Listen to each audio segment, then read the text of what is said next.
guys, it's Naseem here. Now the iPhone 13 mini has been out for almost a year now, and there are many of you guys wondering if it's still worth it this late in the year. And I not only wanted to share my experience with you guys, but also provide one simple statement that I think explains the 13 mini pretty perfectly. And that statement is, I think that the iPhone 13 mini is the best compact phone that you can get in 2022. Now, if you did not know, the iPhone mini series is ending as Apple has decided to move on from the lineup, which means that the iPhone 13 mini will be the most powerful compact phone that we'll have for a while. And that's the reason why this phone is special to me. It's actually rare to see a phone that is this small, but is still able to have the same specs and experience as a top tier flagship. The 13 mini has the same powerful A15 Bionic chip as the newer iPhones. It has an extremely high quality display that gives you a great visual experience, and it has the latest software that will be able to update for the next 5 to 6 years. And even though I really enjoyed my use with the iPhone 13 mini, I still wanted to share my experience with you guys to help you decide whether or not it's right for you. Now, the first thing that I want to look at when it comes to the iPhone 13 mini is the display. Now, the iPhone 13 mini has a 5.4-inch liquid retina display that overall feels really smooth whenever I was scrolling through the OS or any other app. I never got any lags, and I was really impressed with how well the 13 mini held up even after 1 year. Now, something that I surprisingly really liked about the 13 mini was that it was really small in comparison to the regular 12 and 13,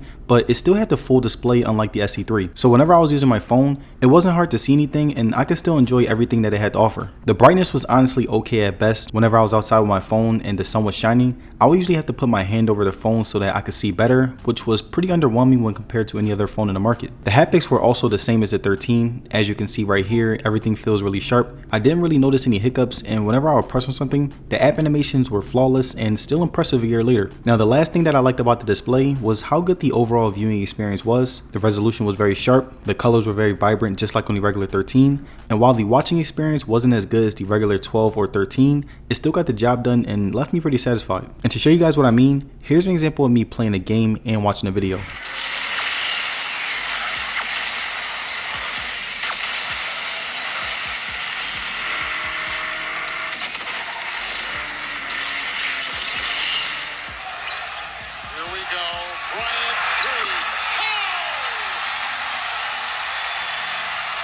Times because he's not been around the team that much.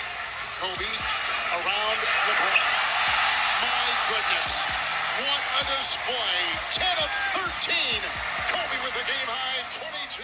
So now that we've taken a look at the display, the next thing that I want to look at is the software. Now, the software on the 13 mini was really impressive when it came to how smooth it ran. The animations were very fast. Even when I was in the car and my phone would get hot, the software still held up very well and was still able to withstand rough conditions. The only problem that I had was when I would play power heavy games like Asphalt 9, the battery would heat up and the game would become a little laggy. Also, the fact that it was putting more strain on the battery really took a toll on how the game will perform. But besides that, it still had those premium iOS software features like the ability to connect to different devices at ease, iMessage, FaceTime, and all of those premium iOS apps that many people use. And it still had that iOS smoothness that even with the minor bugs was a joy of using, and if you are considering getting this phone, then using less power heavy apps will improve the performance and minimize the bugs. So now that we've wrapped up the software, the next thing that I want to look at is the battery.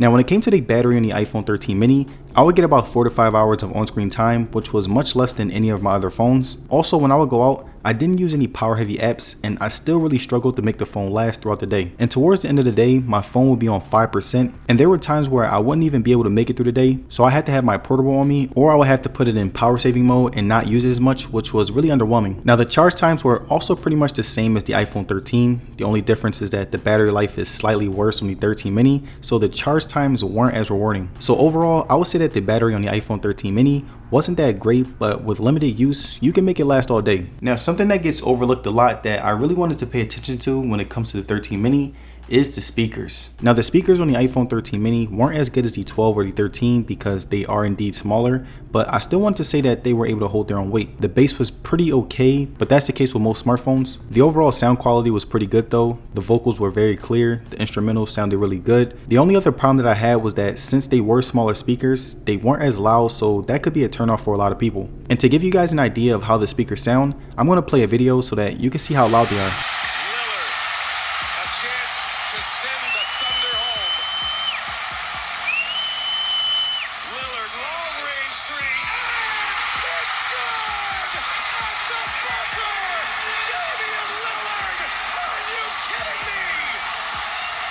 And now the final thing that I want to look at when it comes to the iPhone 13 mini is the cameras. Now the iPhone 13 mini has a 12 megapixel wide and 12 megapixel telephoto camera that I would say was pretty much the same as the 12 and 13. It was able to capture great looking photos and handle nice environments really well. Now when we look at the daytime outside photos, we can see that this is where the camera was able to do really well. My selfies were very good, the accuracy was on point, and the resolution was mildly sharp. Now when we look at the inside daytime photos, we can see that the camera was able to shine with really good lighting. The sharpness wasn't always there, but was still acceptable. The sharpness really improved while also looking realistic. My skin tone looked really good, and the objects looked really well. Now when it came to video quality, I would say that this is the best in a compact phone. Every video I took was good, especially when the lighting was right. And to show you guys what I mean, here's a sample video.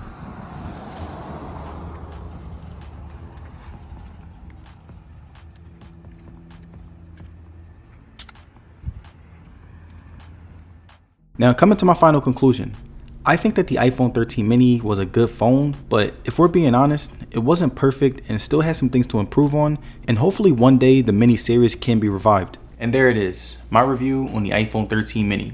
Now let me know down below, would you guys still get the iPhone 13 mini this late in the year? Let me know. And if you guys made it to the end of this video, I'd like to say thank you for sticking around, and don't forget to like the video and subscribe, it'll be very appreciated. And as far as social media, you can follow me on Twitter and Instagram, and I will see you guys on the next one. Peace.